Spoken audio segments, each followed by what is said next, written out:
Amém. Os irmãos podem ficar à vontade. Não tá vendo. Acho que ele tinha cortado no microfone.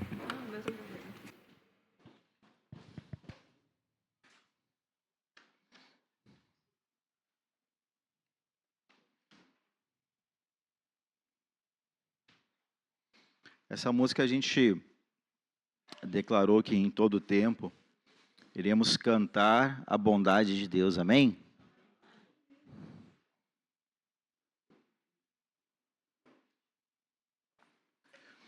Mas será que a gente, pensando com os meus botões aqui, né? Será que a gente é diferente ou é melhor que o povo de Israel que saiu do Egito e foi para o deserto? O que vocês acham? Quem acha que é melhor? Ninguém vai levantar, né? Ah, pastor, tu tá louco, né? Agora vamos fazer um paralelo com isso. Quando Deus tira o povo do Egito, daquela escravidão, né, daquele peso, daquela carga que eles tinham, trabalhando dia e noite, sem ganhar nada, só pelo teto e pela comida. Dia e noite, só por isso, lá do Egito. E eles saem felizes. Por quê? Porque eles saem não só com as mãos vazias, mas as mãos cheias de riqueza. Ouro eles levaram. Os egípcios entregaram ouro para eles. Entregaram tudo de mais precioso eles levaram junto pro deserto. Porque, não sei se os irmãos lembram, teve um determinado momento lá, em que Moisés subiu o monte, e quando Moisés desce, o que eles fizeram? Um bezerro de... Mas aonde que eles tinham outro se eles escravos? Eles cataram no meio do deserto? Não. Eles levaram do Egito. O Egito deu fortuna para eles levar. Então, podemos dizer que eles poderiam louvar a Deus pela bondade de Deus, sim ou não? Mas o que eles fizeram no deserto? Murmuraram. Reclamaram. E qual foi o resultado disso? Todos os de 20 anos para cima morreram no deserto e não entraram na terra prometida. Não entraram na terra prometida. Olha que interessante. O mesmo povo que via uma nuvem de dia cobrindo eles por causa do calor. O fogo de noite aquecendo eles no deserto, porque no deserto é frio. Eles recebendo o maná todo dia de manhã. Receberam uma enxurrada de codornizes porque reclamaram que não tinha carne. Viram milagres, coisas inacreditáveis acontecer. Viram os 10 sinais, né, lá no Egito acontecer. Agora eles estão lá reclamando. Deus não vai nos guardar. Olha o tamanho desses gigantes. Olha o que eles estão dizendo. É muito povo, é muito... Será que a gente às vezes não faz assim também, queridos?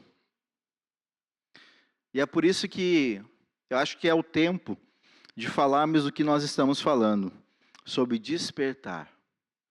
Lá em Romanos capítulo 13, verso 11, que é o texto que eu tenho usado como base para essa série de ministrações, que diz: "E digo isto a vós outros, que conheceis o tempo. Já é hora de vos despertardes do sono, porque a nossa salvação está agora mais perto do que quando era no princípio." Eles estavam pertinho da terra prometida. Eles estavam ali à porta da terra prometida, gente. Era só avançar. Mas a murmuração, as queixas, as reclamações não permitiram que eles avançassem para herdar a bênção que Deus tinha prometido. Olha que interessante isso. Eu pergunto para vocês: ah, pastor, mas isso é o Antigo Testamento, queridos. Tem coisas que não mudam, princípio é princípio. princípio é princípio. Jesus mudou algumas coisas da lei, mas não mudou tudo.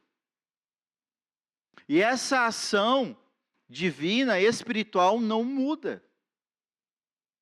Nós somos aqueles que vamos determinar se o nosso seguinte passo vai ser bênção ou ele vai ser uma maldição. Porque Deus deu a nós o poder de escolher e de decidir acerca do que vai ser a nossa vida. Deus nos deu capacidade, como Deus também tem, porque fomos criados à imagem e à semelhança dele. E aqui Paulo fala em Romanos que diz assim, ó, vós já conheceis o tempo. O que Paulo está querendo dizer? Que a gente entende das coisas, a gente entende do que está acontecendo, mas ele está chamando a atenção.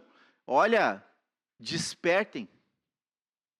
Porque vocês estão vendo, vocês estão sabendo, vocês sabem o que está acontecendo, mas vocês estão dormindo, vocês não estão agindo, vocês não estão fazendo, vocês não estão se comportando. É essa chamada de atenção que Paulo está dando à igreja de Roma. E ele diz, olha, por que isso? Porque está mais perto agora do que antes. Olha tudo que vocês passaram, olha tudo que vocês passaram no Egito, olha tudo que aconteceu, que Deus resgatou vocês. E agora vocês vão desistir? É o que Paulo está dizendo para os romanos. Agora não. Agora é hora de continuar, agora é hora de perseverar, agora é hora de não parar. E lá em Efésios, capítulo 5, do 14 ao 16, ele vai trazer também algo semelhante. Pelo que diz, desperta, tu que dormes, levanta-te de entre os mortos, e Cristo te iluminará. Portanto, vede prudentemente como andais, não como nécios, pessoas sem conhecimento, sem entendimento, mas como pessoas sábias. Fazendo o quê? Remindo o tempo, entendendo o tempo, cuidando do tempo, fazendo uma boa gestão do tempo, porque os dias são maus. São maus. E se nós não sabemos cuidar bem disso, dessa boa gestão do nosso tempo, nós acabamos desperdiçando boas oportunidades. Acabamos desperdiçando um crescimento que poderia ser a diferença que vai fazer a nossa vida e o nosso futuro. Nós acabamos desperdiçando um tempo de relacionamento que poderia ser muito produtivo ali no futuro. Mas muitas vezes a gente não sabe remir, cuidar, gerenciar bem o tempo que a gente tem. Volta agora no verso 14 de novo. Paulo, ele chama atenção para duas palavras aqui, e duas palavras de ação. Desperta e levanta. E olha só, a conotação disso é o quê? É uma palavra que diz que quem tem que fazer, quem tem que despertar e quem tem que levantar. Hein, gente? Quem? Eu. Paulo está dando uma instrução que o despertar é algo que compete a mim. O levantar é algo que compete a mim. Não é ao outro e não é para Deus. E por que eu estou dizendo isso, gente? Porque muitas vezes a gente acaba transferindo a nossa responsabilidade pessoal como filhos de Deus para uma responsabilidade espiritual. Por quê? Porque às vezes somos muito espirituais.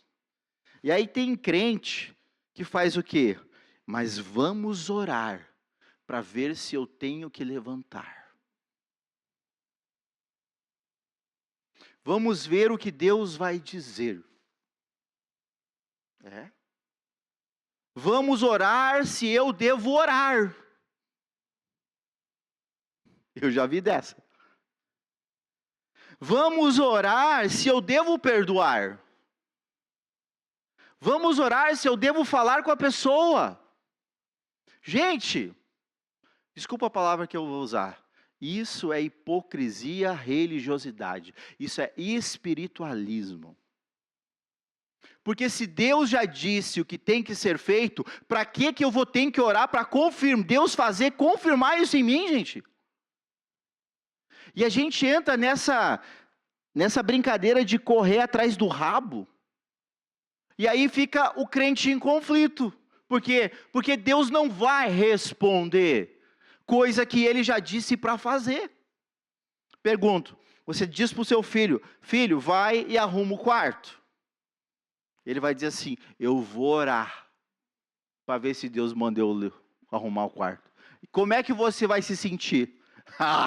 Eu vou te dar aqui, ó, a minha oração, a varinha, né? Sim ou não, gente? Não é mais ou menos assim? Por que a gente acha que Deus é diferente? Se nós fomos criados à imagem e semelhança dele. Mas a gente entra nessa religiosidade, nesse espiritualismo. Eu vou orar. Tudo quer orar. Mas aí, tu vai olhar como que estão os frutos da vida da pessoa, é só confusão. Não tem resultado. Pergunto, a oração substitui a prática da palavra? Não. A oração, ela rega a tua ação. É isso. Ela é o teu fertilizante para a semente que tu planta. Mas a gente quer inverter as coisas e deixar que Deus, ou melhor, entregar para Deus a responsabilidade minha de perdoar. A responsabilidade minha de ir falar com o irmão quando algo não fecha legal. A responsabilidade minha de me posicionar. Né? A gente quer dizer para Deus, eu vou orar se eu devo parar de ir no baile. Eu vou orar para ver se eu devo parar de fumar. Gente, é cada coisa que tem. Eu vou orar para ver se eu devo me separar.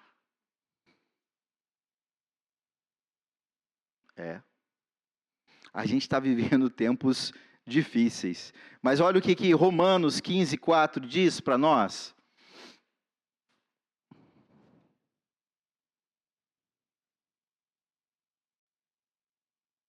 Pois tudo quanto foi escrito para o nosso ensino, foi escrito, a fim de que pela paciência e consolação das Escrituras, a gente tenha o quê?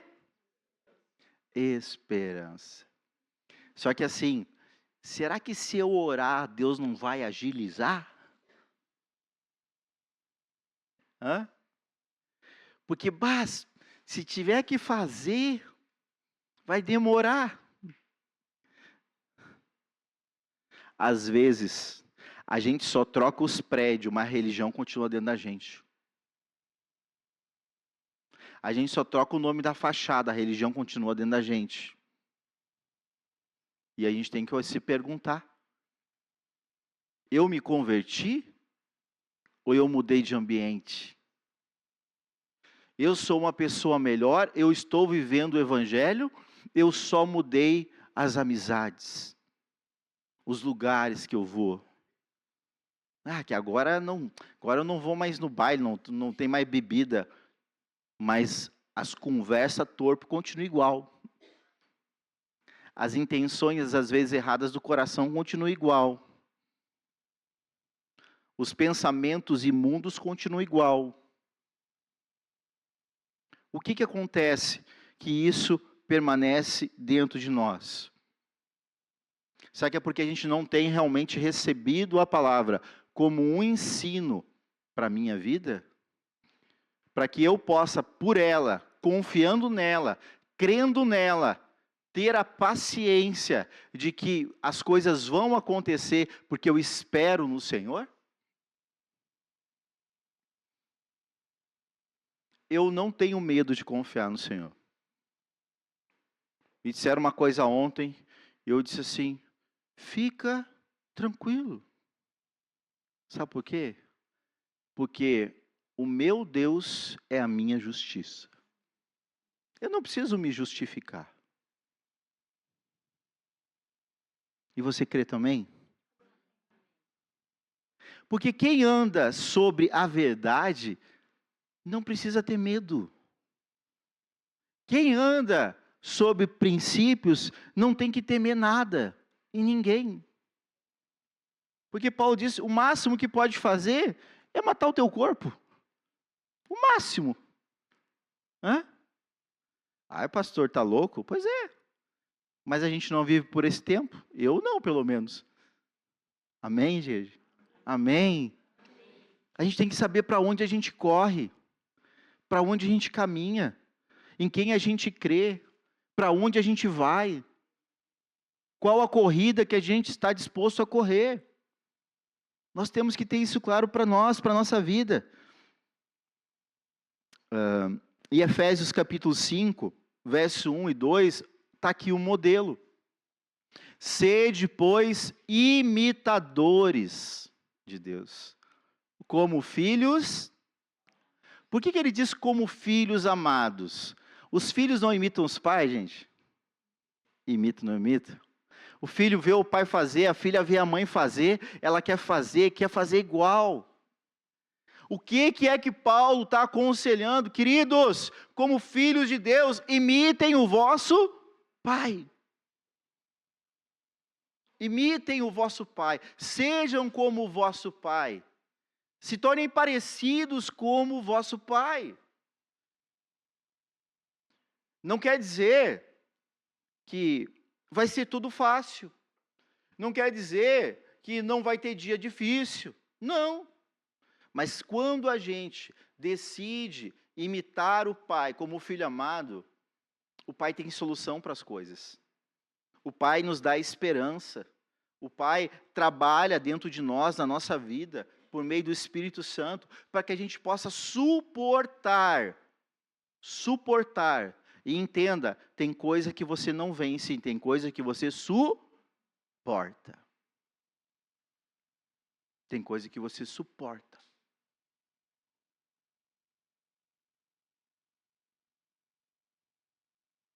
Jesus falou, quer vir após mim?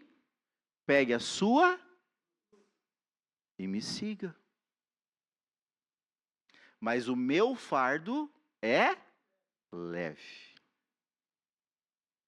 Por isso que a gente não tem que ficar comparando fulano com Beltrano, ciclano com não sei quem, o pastor com não sei o quem. Não tem que comparar.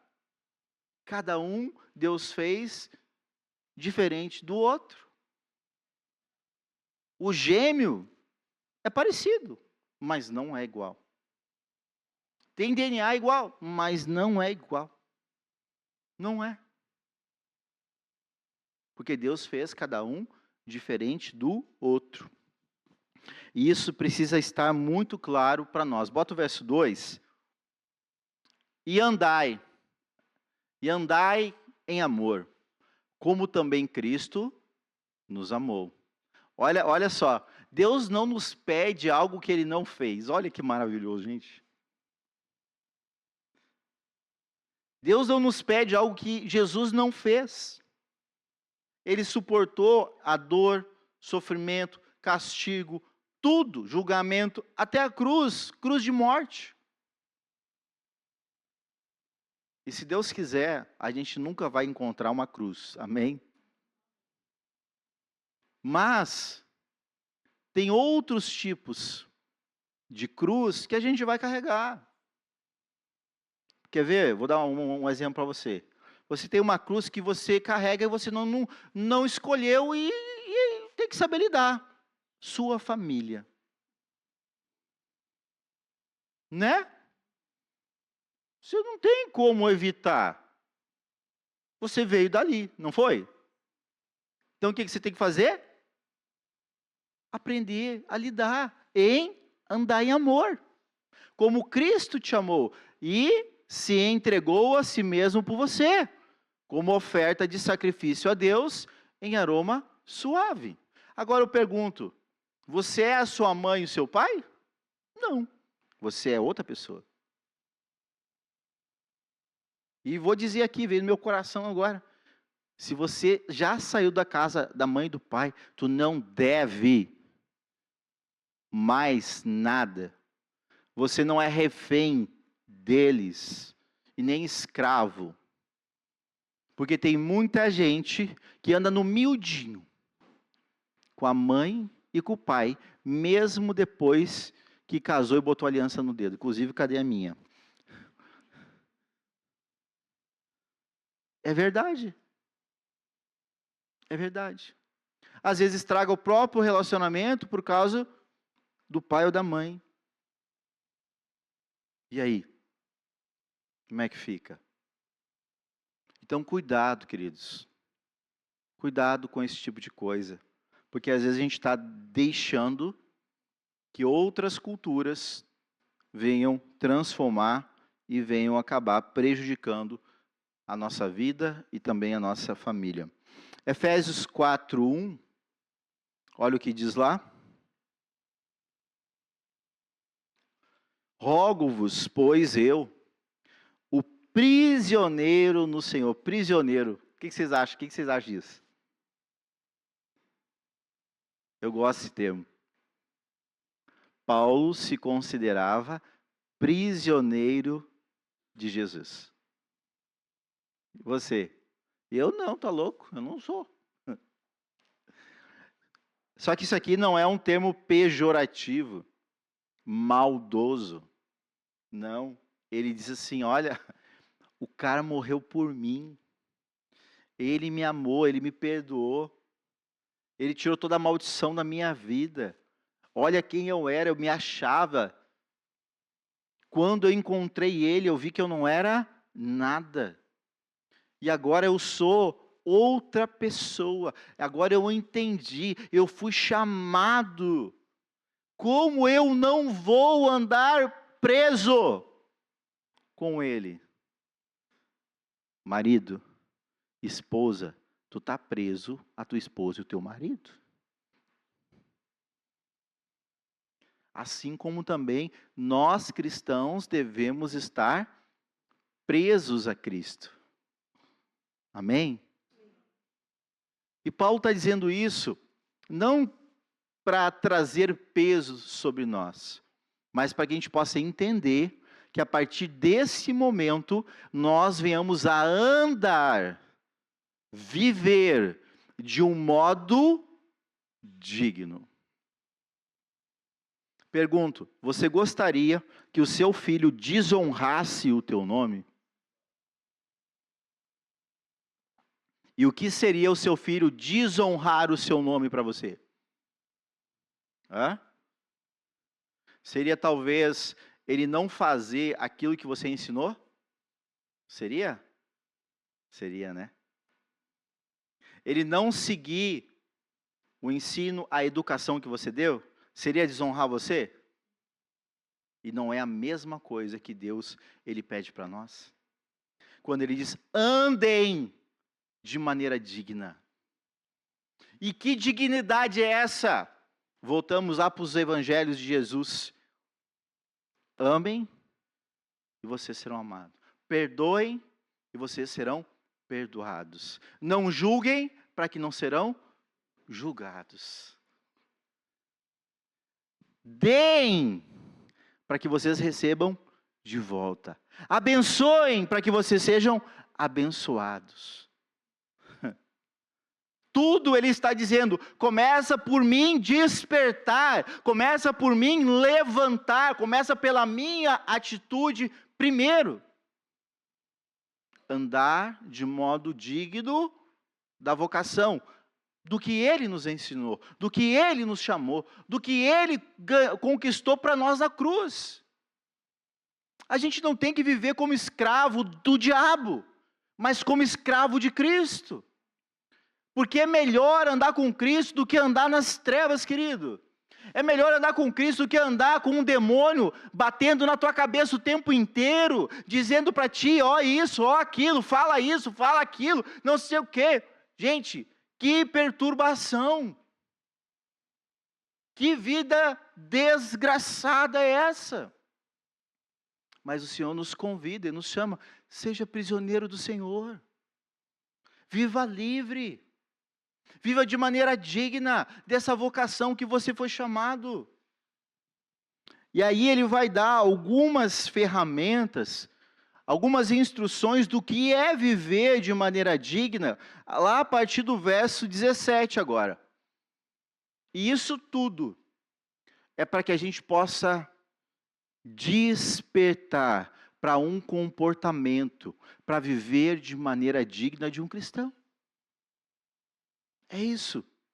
E ele vai dizer, portanto eu digo, e no Senhor eu testifico, que não mais andeis como também andam os gentios. E como é que os gentios andam? Eles andam na sua própria vaidade de pensamentos. Quem concorda comigo que o nosso maior campo de batalha e luta é a mente, dos nossos pensamentos? Concorda comigo? É aqui. É aqui que a verdadeira guerra, ela é travada. É aqui. É aqui que faz você de manhã, num frio de 4 graus que nem hoje, levantar ou não da cama. É aqui. É aqui que faz você decidir ou não orar a Deus, ler a palavra, ou decidir segurar a língua ou soltar a língua. É aqui que tudo acontece. É aqui que você toma as decisões que mudam o teu futuro e mudam a tua eternidade. É aqui.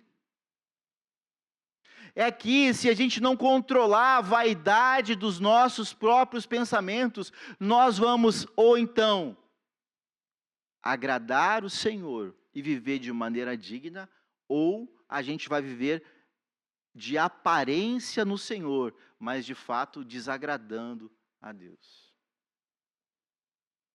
E eu quero que você se pergunte isso. Você vive de fachada ou vive de verdade?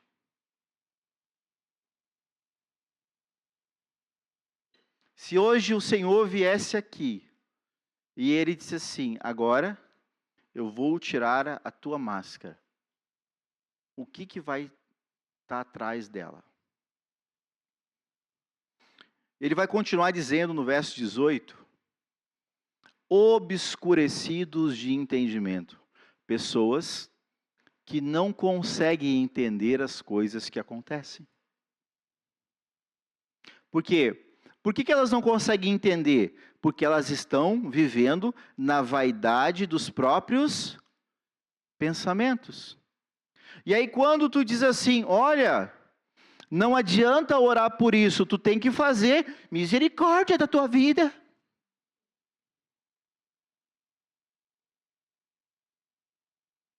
É.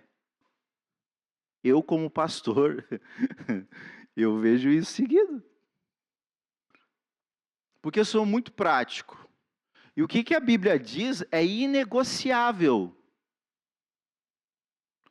Verdade é verdade e acabou. Quando a pessoa ela quer ludibriar para obter vantagem, para ser do jeito dela, ela usa o quê? Termos espirituais. Para buscar, no nome de Deus, a aprovação. Pergunto, será que Deus está ali? Onde não tem verdade? Onde não tem aplicação da verdade? Onde a verdade não é executada? A gente tem que se perguntar. Porque é muito fácil a gente se esconder atrás do nome de Deus. Eu sou um que se você passar um tempo comigo, você vai ver. Eu não fico falando Deus, Deus, aleluia, glória a Deus, vamos, e Jesus, e labachúria. Eu não sou. Eu não sou. Mas eu sei o que eu tenho que fazer. Eu sei o que eu tenho que fazer. Até porque a Bíblia diz assim, ó, não usar o nome de Deus em... Isso eu aprendi na católica. Até hoje está gravado aqui, ó.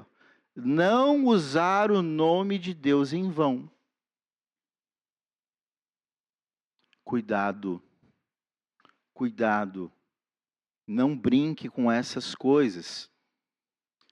E ele vai dizer que então essas pessoas estão obscurecidas aqui. Veem, mas não entendem. Alheios à vida de Deus por causa da ignorância que vivem, pela dureza do... Não aceitam algo diferente do que pensam. Isso é o fariseu. Para ele, se era benéfico para ele, tudo certo. Agora, para o outro, lei. Entenderam? Assim. Então, tal pessoa não consegue enxergar além, porque o coração dela já está endurecido para aquilo que ela realmente ela quer. Ela fechou a mente. Próximo. Os quais, tendo se tornado insensível, se entregaram à dissolução, com avidez cometerem toda sorte de impureza. O que é a insensibilidade? Não houve mais Deus. Pergunto, você repetiu 10 vezes para a pessoa, ela não ouviu, tu vai continuar falando?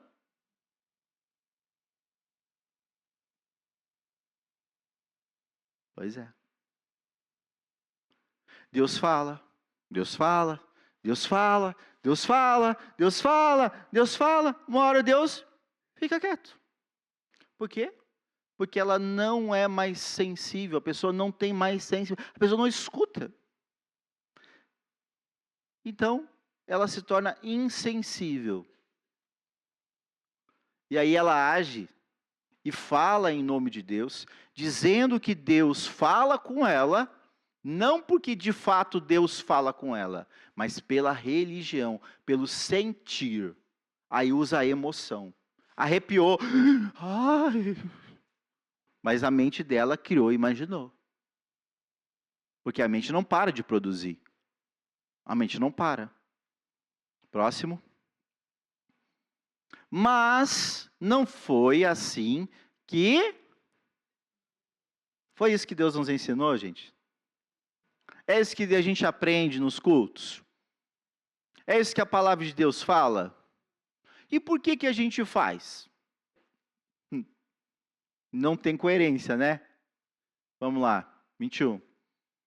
Se é que de fato o tendes ouvido e nele fostes instruídos, segundo é a verdade em Jesus. No sentido de que quanto ao trato passado, vos despojeis do velho homem, que se corrompe segundo os desejos incontroláveis do engano, que é o que quer dizer a concupiscência. E vos então renoveis no espírito e também do vosso entendimento. Isso aqui é importante, gente.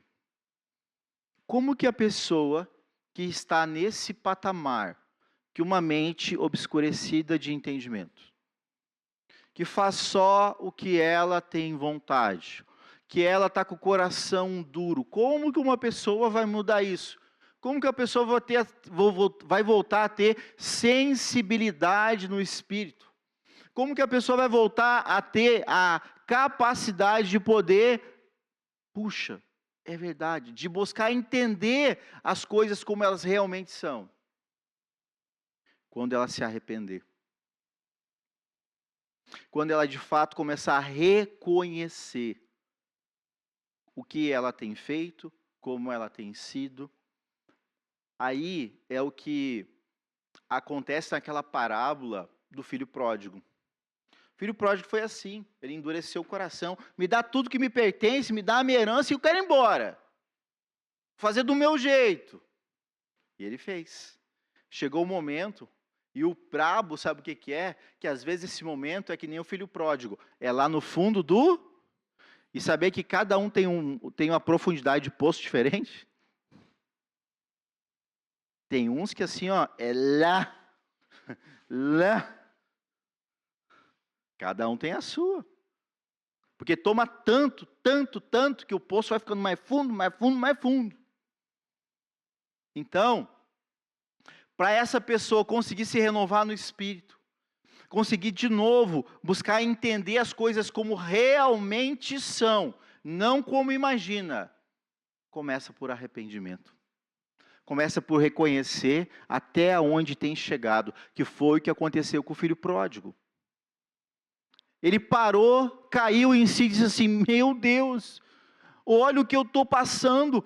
Na casa do meu pai, os servos dele têm muito mais do que eu. Tem pão, tem comida, tem teto. E eu aqui comendo comida de porco. E ele disse: eu vou lá pedir trabalho para o meu pai. De novo, desperta, levanta. E tem muita gente que está esperando ir lá buscar na porta de casa. Tem muita gente que está esperando que o outro venha lá falar.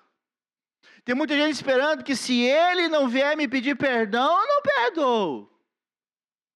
Tem muita gente esperando que o outro faça para que eu faça. Mas quem é que está no fundo do poço? Quem é que precisa despertar? Quem é que precisa se renovar? Quem é que precisa mudar de vida? A gente precisa olhar para nós e ativar a nossa autorresponsabilidade e parar de jogar para os outros, para esse, para aquele, e dizer que a minha vida é uma droga por causa do fulano e do beltrano. Não, a tua vida está do jeitinho que está, porque tu plantou o que tu plantou. Desculpa, mas é. Amém? 24. E vos revistais. Agora ele está dizendo, ó. Agora que você despertou, renovou o espírito, renovou o entendimento, se revista do novo homem. Que é... Não, volta, não terminei. Que é criado segundo Deus. Olha, gente, esse novo homem, essa nova vida, essa nova criatura... Esse novo momento, essa prosperidade, essa vida diferente, vem de Deus. Vem de Deus. Não é do dinheiro, não é do bolso cheio de dinheiro. Não é de um carro mais bacana, nem é de uma casa melhor. Não. Não é de trocar de parceiro, parceira. Vem de Deus. Vem de Deus. Em justiça e retidão, procedentes da oração. Da oração? Da verdade, gente. Atentem para isso. É a verdade. Eu não estou dizendo que você não tem que orar. A gente tem que orar e tem que orar muito. Para resistir às artimanhas, os dados inflamados do maligno, a fé. Mas eu quero dizer que a única coisa que vai fazer você ficar firme e inabalável é a verdade. Por quê? Porque aquele que não anda na verdade tem culpa. E uma pessoa que tem culpa, olhando para o nosso sistema judiciário, aonde essa pessoa vai parar? Aonde, gente? Na cadeia, preso. Espiritualmente, alguém que tem culpa vive preso nas garras de Satanás. E às vezes está aqui, sentado aqui, assim. E isso entristece não só o meu coração, mas o Espírito de Deus principalmente, queridos. Principalmente. E o texto vai dizer isso, quer ver? Pode seguir? Por isso, deixando mentira, fale cada um a verdade com o seu próximo. Porque nós somos membros uns dos outros. Irai-vos, não pequeis. Não se põe o sol sob a vossa ira, nem deis lugar ao diabo. Aquele que furtava, não furte. Antes trabalhe, fazendo com as próprias mãos o que é bom, para que tenha com que acudir ao necessitado. Não saia da vossa boca nenhuma palavra torpe, estranha, vazia, e sim unicamente a que for boa para edificar. O que é edificar, gente? Quando você edifica algo, você está melhorando, você está ampliando, você está tornando e criando novos espaços, melhorias, tornando mais bonito, para mais pessoas ocuparem, para ter mais conforto, para ser melhor. Concorda comigo?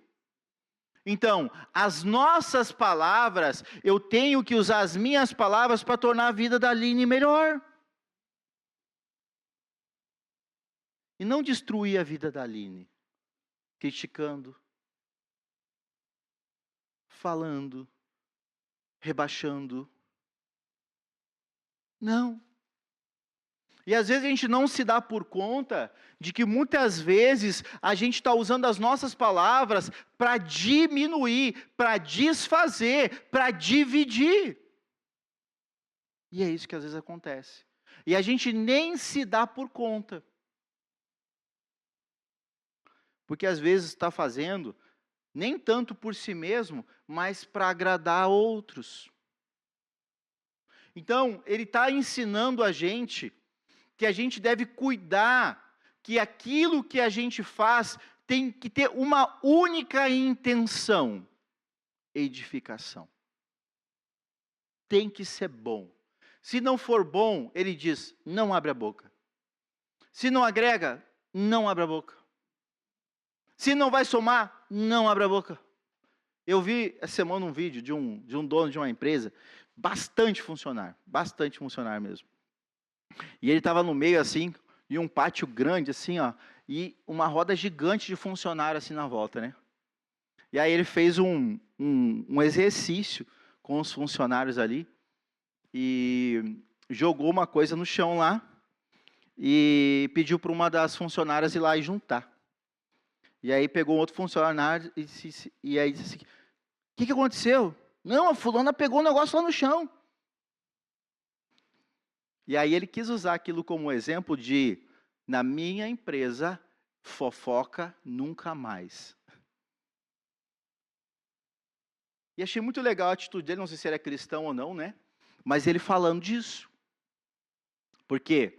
Porque ele estava vendo que tais comportamentos, tais atitudes estavam o quê? Destruindo, não edificando, destruindo, desabando o ambiente. Por causa do quê? Um viu uma coisa e ia lá falar para o outro. E ele disse, eu estou cansado de vocês irem na minha sala e fazer fofoca. Na minha empresa, fofoca nunca mais. Eu podia fazer essa na igreja também, né? Mas daí nós ia correr com quase todo mundo, né?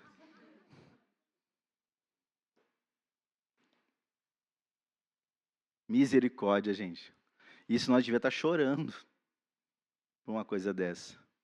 Chorando. Porque será que Deus se agrada? Né? Será que Deus se agrada? Dessas malditas palavras? Não é benditas. E sabe o que é o pior? Tem gente que, em nome de Deus, quer saber para orar. Mentira. Mentira. Quer saber porque quer saber o que está acontecendo. Quero dar um alerta. De Deus ninguém se esconde. De Deus ninguém se esconde.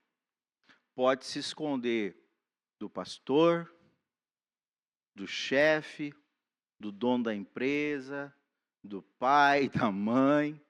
De Deus ninguém se esconde. E é dele que vem a recompensa de tudo aquilo que a gente faz. Nunca, nunca esqueçam disso. E é sobre isso que esse texto vem falando. Sobre andar de maneira... Vocês esqueceram? Digna. Andar de maneira digna do que Jesus fez por nós na cruz. É isso. É isso que ele está pedindo a cada um de nós. 30. E não entristeçais o Espírito de Deus, no qual fostes selados para o dia da... Se você está triste, será que é por questões externas ou internas? Onde é que o Espírito de Deus habita? Vamos me falar para mim. Na igreja? Não. A graça nos habilitou para ser o templo do... Então, se o Espírito Santo habita em mim e ele está triste, quem fica triste? Será que talvez o fato de estar andando entristecido, será que são realmente fatores externos? Ah, porque não sei o que o dinheiro. Ah, porque não sei o fulano. Ah, porque não sei o que o Beltrano. Ah, porque não sei o meu carro. Será? Ou será que é porque eu não tenho vivido de maneira digna, na alegria do Senhor, e isso tem entristecido de tal forma o Espírito Santo, que eu não torno mais nem sensível a ouvir Ele? Hã? Será? O que aconteceu com Saul, depois que o Espírito de Deus saiu dele? Ele ficou como? Perturbado, oprimido, angustiado, triste. Então, o Espírito Santo é uma pessoa, gente. Não entristeça o Espírito Santo. Pergunte para ele: o que tu quer que eu faça? Quando tu quer que eu faça? Como tu quer que eu faça? Posso fazer? Posso falar? Como tu quer que eu fale? Muitas vezes, em situações difíceis que eu me encontrei, de ter que lidar com situações que eu digo, com pessoas, né? Gente, essa era a minha oração: Senhor, o que eu vou falar? Às vezes, num próprio aconselhamento, com a pessoa na minha frente, a pessoa me falando, e eu em espírito aqui com Deus, eu digo: Senhor, meu Deus do céu, da onde eu vou tirar a palavra para dizer algo para essa pessoa? E Deus, pela graça, o Espírito Santo, vai dando, vai revelando e vai mostrando, e vai colocando palavra na boca da gente. É isso que o Senhor faz, quando a gente se coloca como realmente, né, um mordomo fiel dele. Como um filho fiel, alguém que anda, queridos, realmente e quer agradar o Pai, que quer andar de maneira digna. Não estou dizendo que você nunca vai errar. A gente vai errar, a gente vai pecar e está tudo certo. A questão não é que você não vai errar. Você vai errar. Agora, se errou, conserta e vai de novo. Mas não fica maquiando, não fica se escondendo por trás de uma capa, por trás de um nome, por trás de uma placa de igreja, por trás de o nome de Deus. Não faz isso. Não faz isso. Isso é ruim para você. Isso é mal para a tua vida. Seja verdadeiro. Falei aqui esses dias, eu por muito tempo, eu andei com medo do inferno. Com medo dos demônios. E me cuidava para não pecar. Ai, meu Deus, se eu não peco, o diabo vai me pegar. Por quê? Porque eu não andava amando a Deus. Eu só andava recebendo o amor de Deus. E quando tu anda amando a Deus, é prazeroso fazer coisas que agradam a Ele. Você não precisa mais ficar andando com medo de que vai para o inferno, com medo de que vai tropeçar e que vai pecar. Por quê? Porque a tua vida se torna tão natural andar sob a verdade, que uma hora ou outra a gente escorrega, sim, mas aí vem o detalhe, é crente mesmo? Ah, meu Deus, o que eu fiz? Jesus, mãe me perdoa, entendeu? Seja humilde, reconheça, dá um passo atrás, e vamos de novo, e está tudo certo. Ou vocês acham que vocês também são diferentes de Deus? Porque Deus pensa assim. Deus diz na sua palavra o quê? Que Ele abate o soberbo e faz o que com o humilde? Exalta. E humilde não quer dizer que é o que não faz nada de errado. É o que sabe reconhecer. É o que pede perdão. É aquele que diz que errou de verdade. Esse, gente. Esse. Que a gente possa ser esse humilde de coração. Que Deus possa olhar para nós. Pergunto. Ele olhou para Davi e disse assim: lá está, ó, um rapaz, coração que nem o meu. Então, mas ele era pecador também, não? Então, quase que daí o religioso vai assim: ah, então Deus é pecador. Não. Mas Deus via a bondade no coração de Davi. Deus via a misericórdia no coração de Davi. Davi poderia ter matado Saul várias vezes. E Davi disse assim: eu vou levantar a minha mão contra o ungido do Senhor. E todo mundo no ouvido dele assim: mata, mata, mata, mata. Se fosse você mataria? Porque os outros estão buzinando no ouvido? Será que a gente não tem feito isso porque os outros estão buzinando no ouvido? E a gente está sendo, às vezes, Maria vai com as outras? Cuidado. A voz de Deus, ela é inconfundível. Não se compara a nada. Amém? E 31. Longe de vós toda amargura, cólera, ira, gritaria. É por isso que eu não gosto de gritaria, eu acho. Blasfêmia, e bem assim toda malícia. E o 32. Antes, o que a gente deve fazer? Sede uns para com os outros benignos, compassivos, perdoando-vos uns aos outros, como também Deus em Cristo vos perdoou. Eu achava por muito tempo que eu era uma pessoa sem paciência. E eu descobri nesses últimos quase 3 anos que eu estou aqui, que a minha paciência é mais longa do que eu imaginava. De que como eu consigo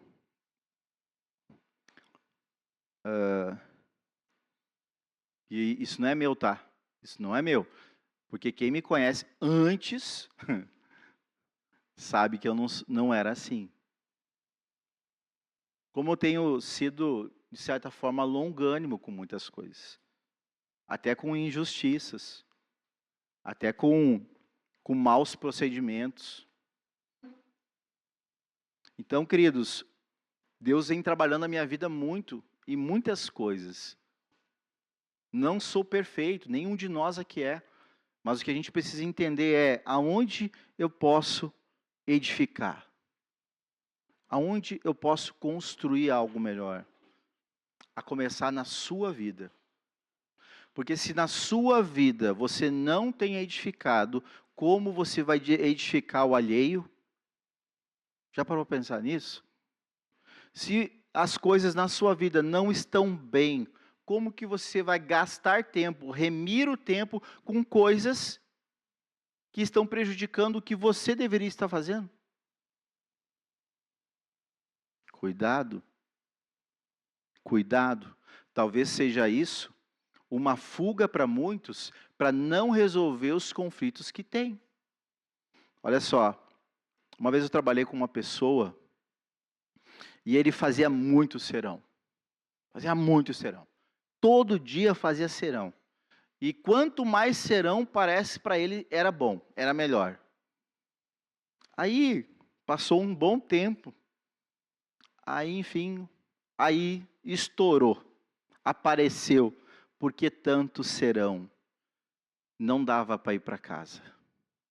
Não dava para se relacionar com a mulher. Aí ele só chegava cansado, tomava um banho, deitava e dormia, e outro dia ia trabalhar de novo.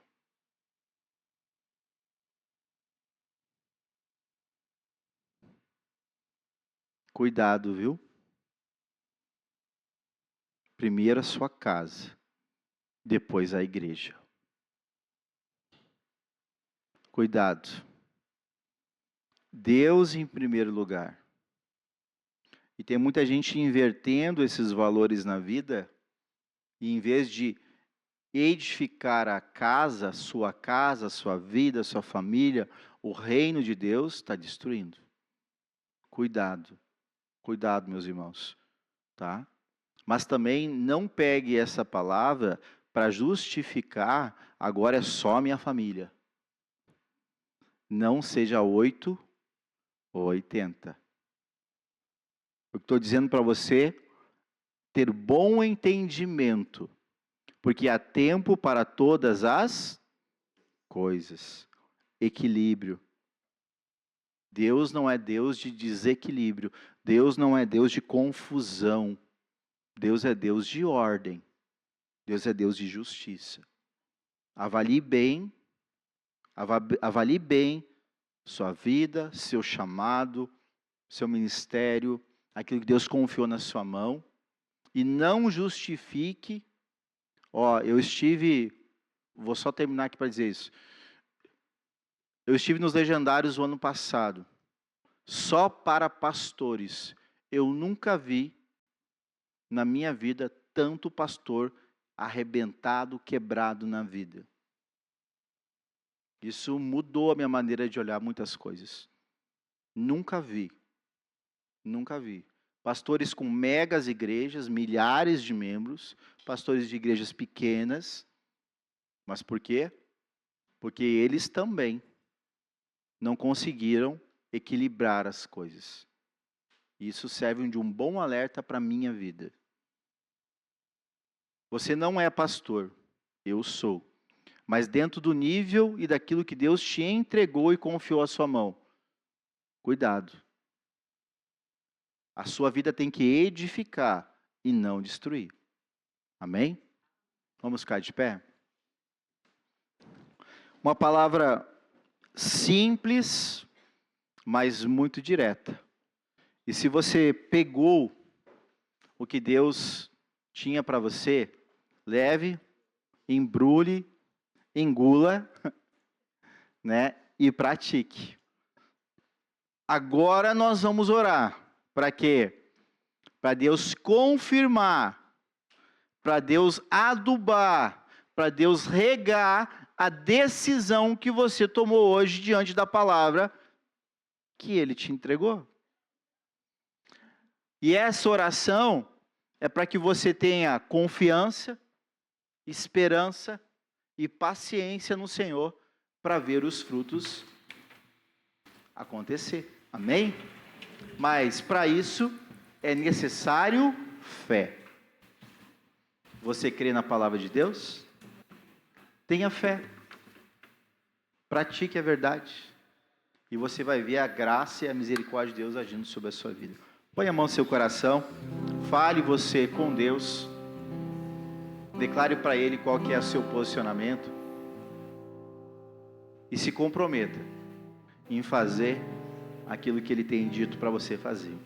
Obrigado, Jesus, por esse amor inconfundível, por essa graça, ó Deus, que é derramada sobre nós, por essa alegria que vem do Teu Espírito, Pai, ó Deus, para trazer, Deus, essas verdades. Hoje o Senhor nos chama a despertar e levantar. Hoje o Senhor nos chama, Senhor, a viver da maneira digna da vocação que o Senhor nos chamou, Pai. Hoje o Senhor nos chama para sermos imitadores do Senhor, que é o nosso Pai, e nós somos Teus filhos. Nós queremos essa noite, Pai, pedir perdão. Nos perdoa, Senhor. Senhor, nos perdoa, tem misericórdia. Em nome de Jesus, porque muitas vezes nós agimos, falamos, ó Deus, fazemos coisas que não agradam a Ti, Senhor, nos perdoa. E eu quero, Deus, em nome de Jesus, clamar no Teu nome, Senhor. Cobre a Tua igreja no sangue do Cordeiro. E faz de novo, Pai, ó Deus, nós acordarmos, despertarmos, Pai, ó Deus, para uma atitude de fé, Deus, de compromisso verdadeiro e genuíno, ó Deus, como pessoas que são, ó Pai, prisioneiras de Cristo, Pai, que andam, que amam e que agradam o Senhor todos os dias. Eu oro como igreja, Pai, na autoridade que o Senhor nos deu, desligando as vidas, Pai, desses espíritos familiares que vêm atuando, Senhor, na mente, que vem atuando, ó Pai, ó Deus, na alma, Deus, de cada um, tornando eles presos às culturas familiares, tornando eles, Senhor Deus, escravos, Senhor, desses espíritos enganadores, Pai, ó Deus, pensando que eles são devedores aos pais, pensando que eles são devedores às famílias, ó Deus, vivendo sob culpa, sob medo, ó Deus, eu oro desligando agora cada um. Eu repreendo todo esse mal e dou ordem para que esses espíritos que causam confusão na vida, esses espíritos que causam rebelião nas famílias, que saiam em nome de Jesus, Pai. Que o Teu povo seja livre, que o Teu povo seja liberto, que o Teu povo tenha paz contigo e possa praticar a Tua verdade, Pai. Ó Deus, e ver a Tua graça, ó Deus, se manifestando, abençoando a vida de cada um, à medida que cada um vai semeando, ó Deus, a boa semente que tem recebido dos seus corações. Eu Te agradeço, Senhor, e que venham os frutos, sem demora, em nome de Jesus, trazendo alegria, ó Deus, em nome de Jesus Cristo, Pai, ó Deus, nessa caminhada contigo, para a honra e glória do Senhor. É o que eu Te peço e agradeço, Paizinho, em nome de Jesus, amém. Aleluia, queridos, louvado seja o nome do Senhor. É um desafio a gente romper com cultura, é um desafio a gente resistir à carne, mas a gente precisa romper com certas legalidades, viu? Precisa. E se você não for, às vezes, radical com a tua carne, tu não consegue vencer. Então, tenha um posicionamento firme. Não é ser arrogante, não é ser ridículo, mas ser uma pessoa firme. Eu creio nisso e eu vivo por isso. E é isso que eu creio. Você não precisa brigar com ninguém, você não precisa discutir com ninguém, você só precisa dizer: eu vivo, eu creio e eu ando nisso que eu vivo e eu creio. Deu. Porque enquanto as pessoas não souberem o teu posicionamento, elas vão achar que podem falar com você de qualquer jeito, elas vão achar que elas podem te convidar para qualquer coisa, elas vão achar que podem fazer com você o que quiserem.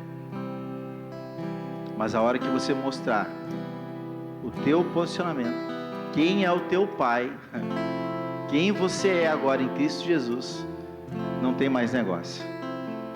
Até os demônios vão correr de você. Amém? Eles correram de Paulo. Não foram lá os filhos lá de um sacerdote querer expulsar o demônio de um cara e não conseguiram, apanharam do cara endemoniado. E aí os demônios disseram: olha, eu sei quem é Paulo e Jesus, mas vocês eu não sei quem são. Os demônios sabem No mundo espiritual, quem é posicionado, quem tem autoridade e quem abre brecha. Está tudo claro no mundo espiritual. Os demônios falam. Eu não contei aqui uma vez para vocês que uma vez me chamaram para expulsar um demônio de uma pessoa lá na igreja de Portão. E quando eu cheguei para orar pelo endemoniado, ele começou a abrir a boca, apontar para cada um dos amigos dele que estava ali, o que cada um fazia de errado. Ele sabe. Ele sabe. Então, vamos cuidar bem da nossa vida, nossa intimidade com Deus, e não permitir que o inimigo nos acuse de nada. Jesus já pagou o preço na cruz.